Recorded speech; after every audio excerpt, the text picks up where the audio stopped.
Cerita bocil kali ini berjudul Oma dan Mickey.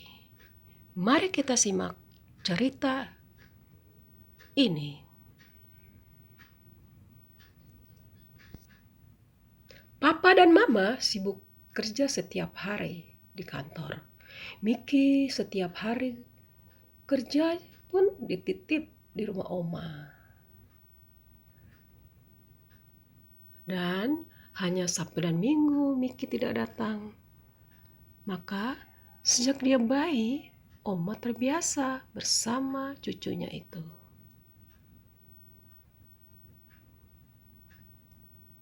Oma, yang seorang janda paruh baya itu, mengisi kesehariannya dengan membuka warung di teras rumah. Kehadiran Mickey merupakan anugerah Allah baginya. Begitu mama balita itu kembali bekerja setelah cutinya habis, keseharian Oma diisi oleh tingkah pola Mickey. Walau letih, tapi hatinya bahagia. Inilah Oma dan Mickey sedang menanti di warung. Setiap pagi, Mickey diantar oleh mama papa sebelum berangkat ke kantor. Lalu dijemput kembali menjelang maghrib di rumah Oma. Sabtu dan Minggu adalah hari libur kedua orang tua Mickey. Dengan begitu, dia pun tidak ke rumah Oma.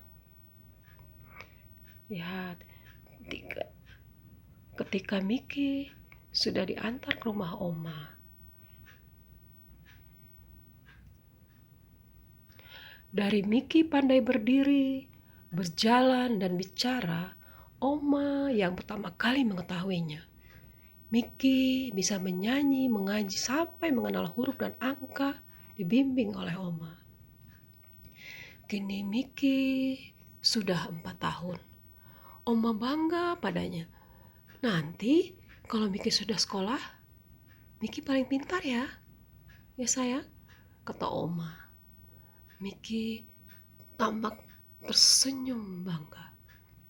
Letihnya serasa sirna. Walau bocah itu terkadang nakal, Mickey tersenyum lebar jadinya. Betapa lucunya.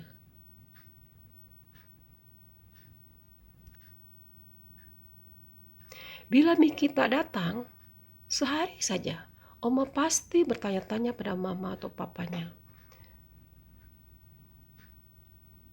Kecuali ya Sabtu Minggu. Biasanya lantaran salah satu dari orang tua Mickey sedang tidak bekerja, jadi ada yang menjaga bocah cilik itu.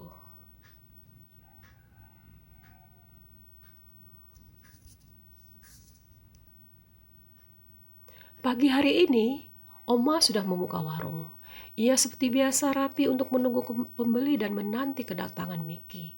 Biasanya, sang cucu diantar sekitar pukul 8 pagi. Sejam berlalu hingga 2 jam kemudian, tak ada tanda-tanda kemunculan Mickey. Pada zuhur akhirnya Oma bertanya via WA pada mamanya. Mickey nggak datang, kenapa? Lupa kemarin, mulai hari ini Mickey nggak ke Oma ya. Kenapa? Dia sudah masuk sekolah di PAUD. Oh, yang antar jemput siapa? Ada tetangga yang anaknya sekolah di tempat yang sama. Jadi Mickey pulang sekolah. Mickey di rumahnya sampai dijemput. Oh, yang penting aman-aman aja.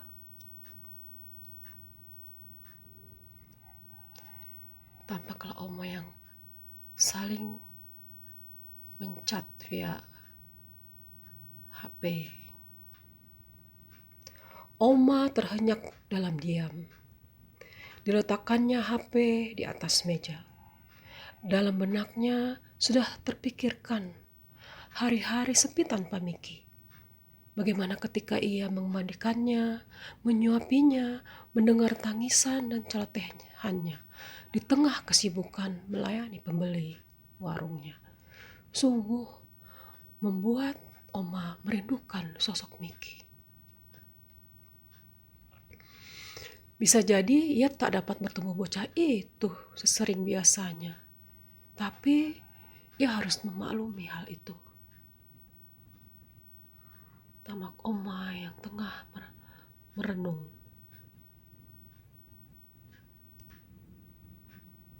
Terasa ada yang hilang dan sesak di dalam dada Oma. Miki, cucu kesayangannya, tak bisa lagi mengisi hari-hari wanita Purbaya itu. Ya, Miki sudah makin besar, mulai bersekolah. Tiba saatnya bocah itu belajar mandiri. Mungkin dia tak butuh Oma lagi kalau Oma berurai air mata. Betapa sepi baginya walau teralihkan melayani pembeli di warungnya.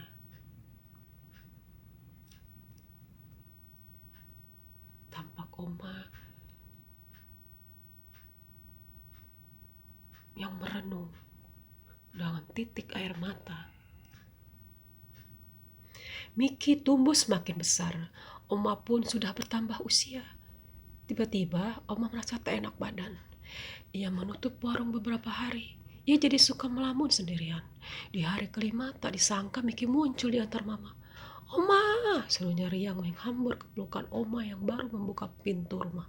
Mereka berpelukan lama. Miki, kok kemari? Enggak sekolah kamu? Mama yang menyahut. Miki sakit beberapa hari. Sekarang dia maunya ke rumah Oma, nggak mau sekolah.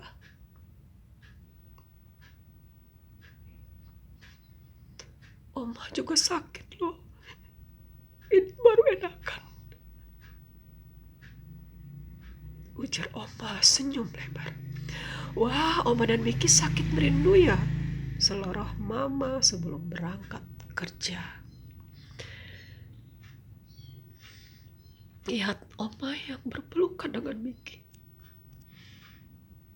Seharian lagi Miki bersama Oma. Keduanya tampak sehat dan bahagia. Mereka sakit rindu saja. Miki, besok sekolah ya? Bujuk Oma pada Miki. Oma nanti jemput Miki di sekolah deh, kapan-kapan. Betul ya Oma? Miki bersemangat. Sejak itu Oma menyempatkan diri untuk menjemput Miki seminggu sekali. Ya, Oma sedang menjemput Miki di sekolahnya. Tampak Miki begitu riang.